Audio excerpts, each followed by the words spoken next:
आज आम्ही सर्व महिला इथे माननीय मुख्यमंत्री शिंदे साहेब तसेच आमचे नेते माननीय मुख्यमंत्री उपमुख्यमंत्री फडणवीस साहेब अजित पवार साहेब यांच्या माध्यमातून लाडकी बहीण योजना जाहीर केली होती।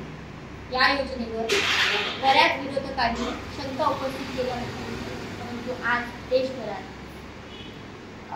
रक्षाबंधनच्या आधी अनेक महिलांच्या खात्यावरती 2-2 हप्ते आले आहेत।